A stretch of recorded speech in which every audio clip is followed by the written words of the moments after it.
Digital gold அப்படின்னா என்ன நினைக்கிறாங்கன்னா நிறைய பேர் அதாவது கண்ணுக்கே தெரியாத போல பார்க்க முடியாது அப்படி இல்லை.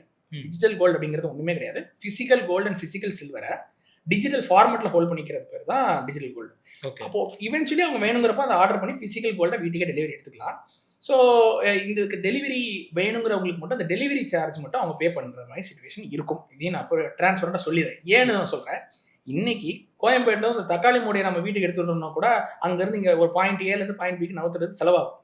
ஃப்ரீயாகவே வந்து டெலிவரி பண்ண மாட்டாங்கல்ல. ஃப்ரீ டெலிவரி இந்த உலகத்தில் எதுவுமே கிடையாது.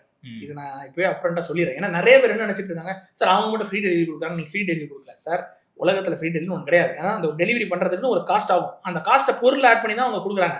பொருள் ஆட் பண்ணி ஃப்ரீ டெலிவரி. இப்போ நீங்கள் இந்த டெலிவரி சார்ஜ் சொன்னீங்க சார், அந்த குவான்டிட்டிக்கும் அந்த இதுக்கும் டிஃபரன்ஷியேட் ஆகுமா? இந்த டெலிவரி சார்ஜ் அப்படிங்கிறது வந்து இன்க்ளூட்ஸ் டெலிவரி அண்ட் இன்சூரன்ஸ். அப்படின்னு என்ன அர்த்தம்னா, இது விலை உயர்ந்த பொருள் லாஜிஸ்டிக்ஸ்ல வரும்பொழுது உங்க வீட்டு வரைக்கும் அது பத்திரமா வரணும். யோசிச்சு பாருங்களேன், 1 கிராமே 10,000 ரூபாய், 10 கிராம்லாம் எடுத்து பார்த்தீங்கன்னா 1 லட்ச ரூபா.